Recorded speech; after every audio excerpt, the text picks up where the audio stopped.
present the side of the users of aerosol data, notably in solar energy domain. So this is the main point of my presentation. And by the way, I'm Professor P.Blanc. I'm working for a School of Engineering in France, Mines Paris, PSL. PSL is a French university, Paris Sciences Lettres. And I'm working on the Center Observation, Impact and Energy, and we are located in Sophia Antipolis, a sunny side part of France, it's east of France. Okay, so my starting point is, in fact, a method that we have developed with two PhD studies from Armelumbe and Chipeng Q about Heliosat-4. Heliosat is a family of algorithms dedicated to the assessment of the surface solar irradiance from satellites, notably with Meteosat second generation. And in fact, Heliosat-4 is based on two products, two modelizations based on Libratran. McClear, which is the module using information about aerosol, water vapor, so all the parameters about the clear state of the atmosphere, and a module dedicated to the cloud modification factor using the cloud parameters. So as I said, Heliosat-4 is based on Libratran, which is a radiative transfer model, and DISORT more specifically. The idea of Heliosat-4 compared to other methods based on Cloud Index is to have a better characterization of the different components of the whole sky surface solar irradiance. Since we are talking about aerosol, I will focus my talk about the clear sky modeling. But Heliosat-4 is based on a very important assumption of separability, saying that the whole sky surface solar irradiance is in fact the product of the cloud modification factor, the clear sky index, KC, and the clear sky irradiance, so computed with the McClear model. And the separability is based on the fact that the KC is only depending on the solar zenithal angle and the cloud parameters, while the surface solar irradiance under clear sky condition is only depending on clear state atmosphere parameters and so solar zenithal angle as well, and albedo as well, but not about cloud parameters. So this is the meaning of the separability. There is no cloud parameters within the clear sky modeling up to some extent, and we have made some sensitivity analysis that prove that we have a good approximation with this separability assumption, provided that you have albedo lower than 0.9, for instance. So we have based our model McClear on the lookup table established with Libratran, the RTM DISORT, using parameters based on aerosol optical depth, aerosol types, solar zenithal angle, altitude, water vapor, ozone, and atmospheric profiles, typical atmospheric profiles for the rest of the clear state parameters of the atmosphere. And with this lookup table, we have developed specific interpolation within this lookup table. Most of them are bilinear, in fact, but except for example, for the solar zenithal angle, for which we have developed an interpolation based on the modified Beer-Lambert model. You can find the two PhD manuscripts and the papers about the methodology and also the validation of this Heliosat-4 and McClear, for different locations, comparing with BSRN stations and detecting with the BSRN station the clear sky instance, and provide some result demonstrating a good performance of McClear under clear sky condition, taking into account aerosol coming from CAMS, Copernicus Atmospheric Monitoring Services, aerosol optical depth, and aerosol types. So it's now an operational service of CAMS Atmospheric Monitoring Service. It's free access worldwide coverage since 2004 up to day -2. So we do not have a no casting exactly, and we will discuss afterward about forecasting. And it provides total clear sky surface solar irradiance, diffuse, direct, and global from 1 minute to 1 month resolution. So you can see here some examples of 10 minutes, I think, resolution worldwide, and the daily values of the GNI. You can see the effect of water vapor and aerosols, and also the sun position. You can access to this service through a web client or automatic access with a wget or web processing service. Okay, so of course, it is of interest to see how the CAMS aerosol data can be integrated within McClear. And you can see here specific events we had in 2021 with a dust event crossing the France from west to east. For example, in Lyon, we have a dramatic color due to the sand from the deserts. And of course, we can see here from McClear an estimation of the effect of this dust event at the scale of France, for example. Yeah.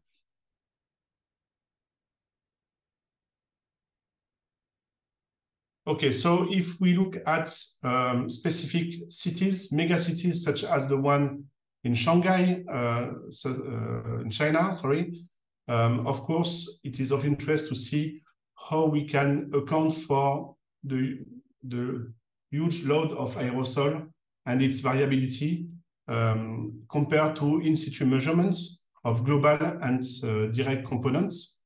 So here we have made a comparison over, let's say, 1 or 2 years of data, 1 minute time scale.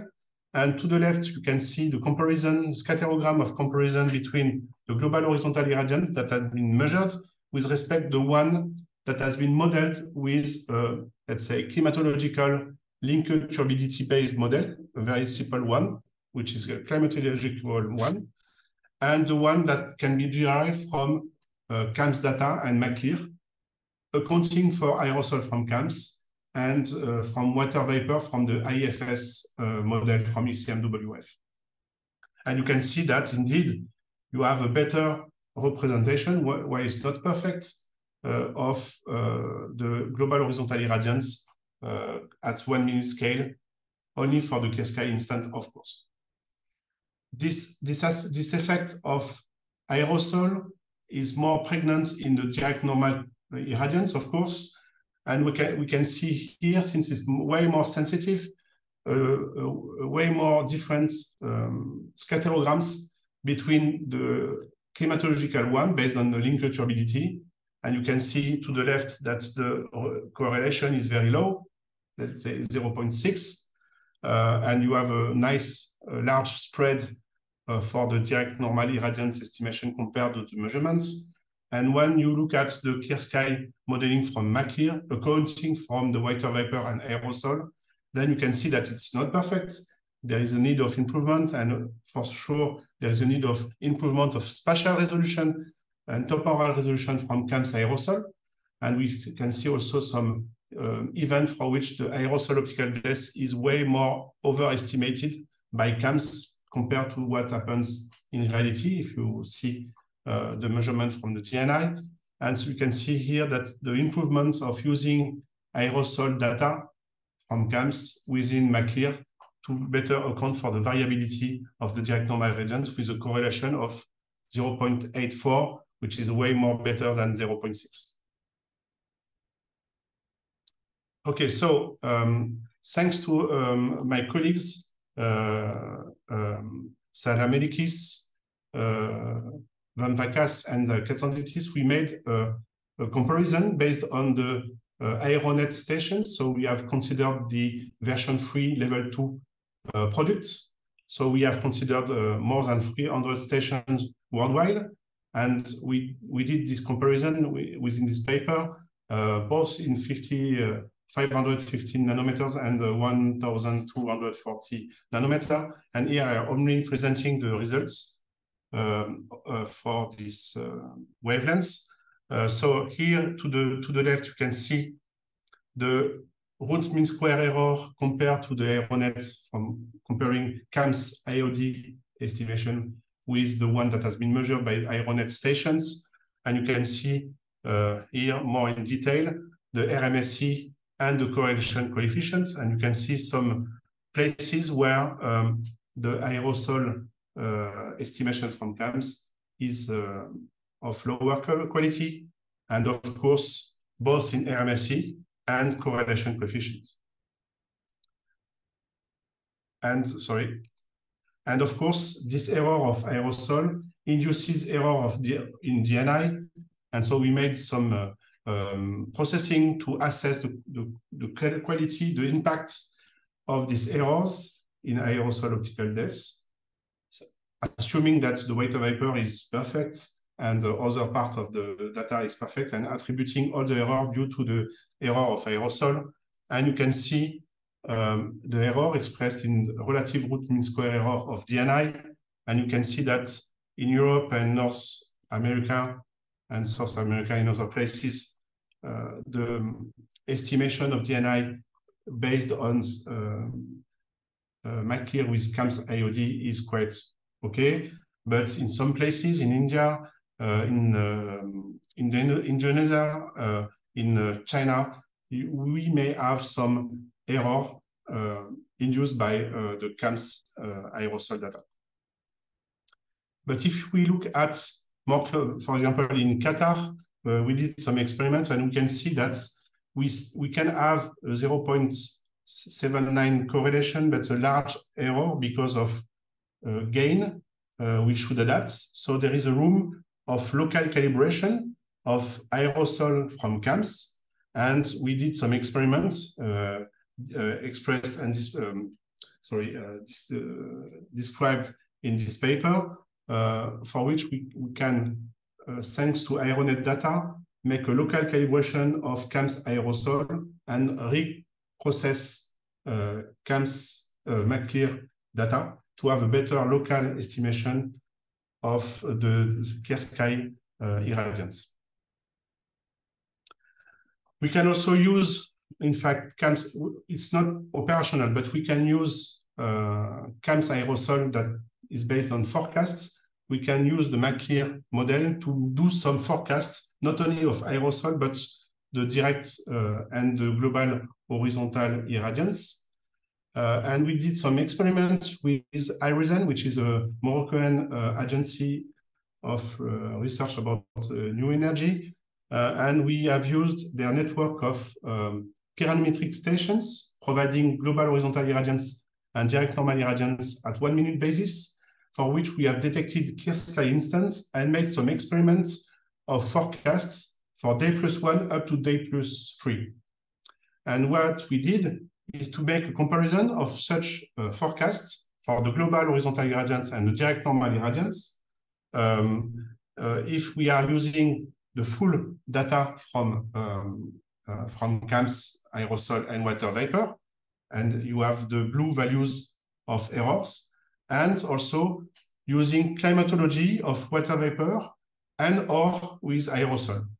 And what we can see is that if we don't use for the direct normal irradiance, and the dash red is corresponding to the McClear with a full climatological IOD, water vapor, and ozone. And the dash black is the climatological based on liquid turbidity model. And what we can see is the difference and the improvement we have when we are considering water vapor and when instead of having a climatology. And we can also see the improvement we have when we are integrating the aerosol optical depth and its forecast. In terms of extension of McClear, we have also made some research and PhD on spectral domain, trying to go from total broadband irradiance to spectral one. So it's a PhD from Wanji Nyamsi in 2015. So it's based on Libratran again, so it can be seen as an extension of MacClear in a way. And so we have used Cato bands to account for the spectral distribution and to improve the results of the spectral resolution. We have selected for some key wavelengths, some line-by-line spectral modes of Libratran. So additional computation from Libratran very specifically, while the Cato bands is already done within MacClear, the standard MacClear model. And we provide some analysis of such a methodology, which has been applied for UV domain and also for the PAR domain, for the agriculture domain. So the PAR is a photosynthetically active radiation. And so you can find paper about that and the PhD manuscript here. Of course, when we are talking about aerosol and more specifically dusts, there is a problem of the circumsolar radiation. So you know that the direct normal irradiance is not well defined, and there is a need of defining the angular aperture that you are considering when you are talking about direct normal irradiance. So the minimum is a Dirac, so it's a very small disk here, let's say 0.26 degree of radius, angular radius.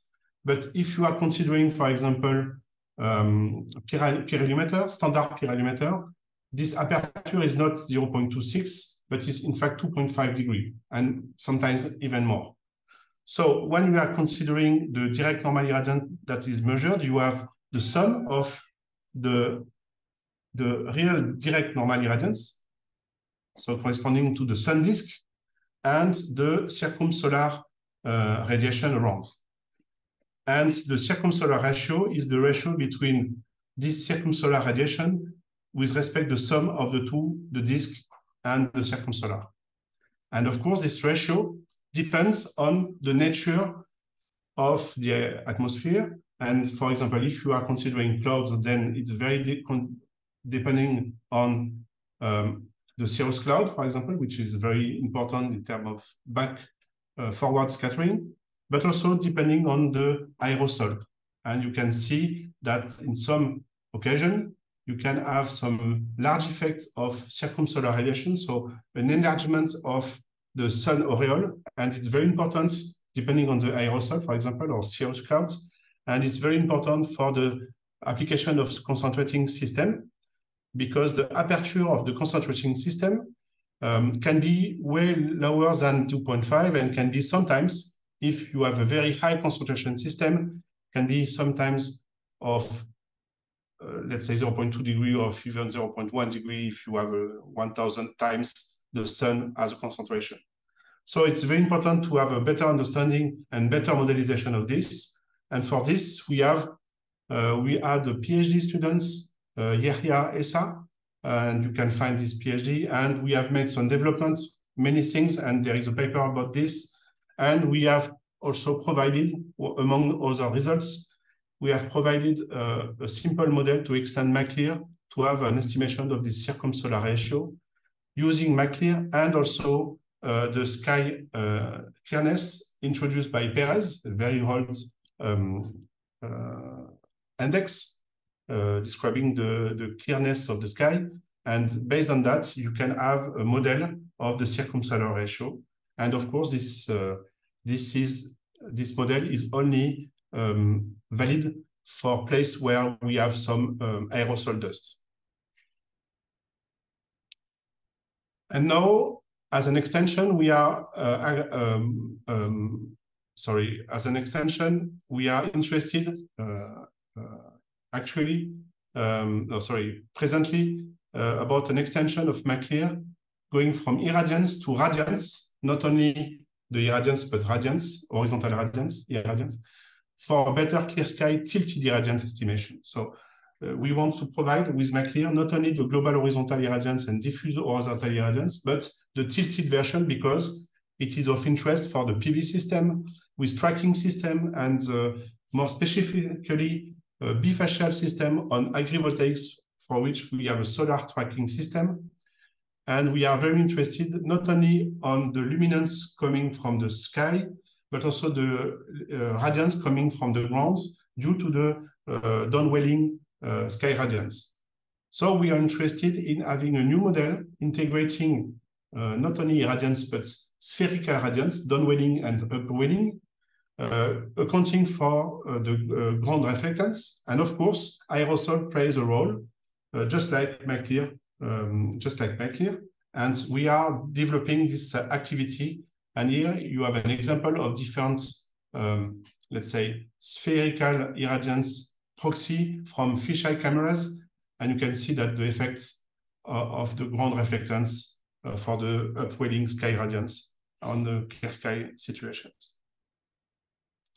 So I don't have the time, of course, to develop more in this approach, but the idea, based on the original idea from Stelios Katsatis, and thank you, Stelios, is to extend the McClear using a database of already computed sky radiance from with Libratron, and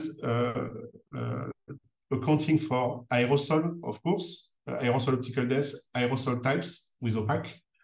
And we are using a specific matching system from McClear to detect which kind of radiance we can pick from the database, and then make some adjustments. And from this radiance that has been picked from this database, then we can assess the tilted irradiance under clear sky model. And here you can see, so we have some reference methods from Perez. We have two methods from Perez enabling the computation of the diffuse tilted irradiance. And we have this method that provides better estimation of the tilted with respect to azimuth and tilts. And you can see that this approach, based on the radiance and the mapping of the radiance accounting from aerosol, for a better modelization of the tilted irradiance. Okay, so to end my presentation, I've seen a mail asking for specific questions. So how you use photometric aerosol measurement in your work? So as I said, in some places we have made some local validation first, and if it's good enough in terms of correlation, but a large RMSE of aerosol retrieval from CAMS, then there is a room for local calibration, and we have done this for Qatar, for example, to have a better estimation of the clear sky irradiance, accounting for this calibrated CAMS aerosol data. So we are using sun photometer for that Aeronet station. Thanks for this nice data set. And about the requirement on accuracy, uncertainty, and spatio-temporal resolution of aerosol measurements. Of course, we need higher spatial density. We are not surprised. It's Christmas Day, and we want to have over long-term, dense, and high-resolution data, notably in cities, because we know that there will be a huge development of photovoltaic in urban area, because it makes sense. It does not induce artificialization of the surface, natural surface. So it's better to have PV on roof, on parking shades, etc., in places where you are already consuming this electricity. So it's also good for the efficiency, because you reduce the distribution length if you are providing the energy close to the place where 60% of the population will be in cities in the 2050. So we will need high-resolution Aeronet measurements or models, and it can be with sun photometer. We know that we can, thanks to the work of Andreas Katsanditis We can use fisheye camera, which is of interest for solar forecasting as well. We can use fisheye camera from the ground to have an assessment of the aerosol optical depth, which is very important and very interesting if we think about network of parametric station coupled with fisheye cameras. And of course, in places where there are some high variability of aerosol dust, for example in Qatar, in Morocco, it is the region where it is dominated by aerosol-induced variability of the solar radiation, and they want to develop PV and CSP system, so it's of interest to have a high density measurement of aerosol as well. Thank you very much for your interest.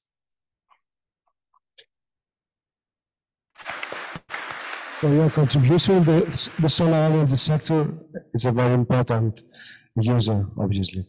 So, thank you so much. You're welcome. Join the action, join the newsletter. Follow us on social media for news and announcement.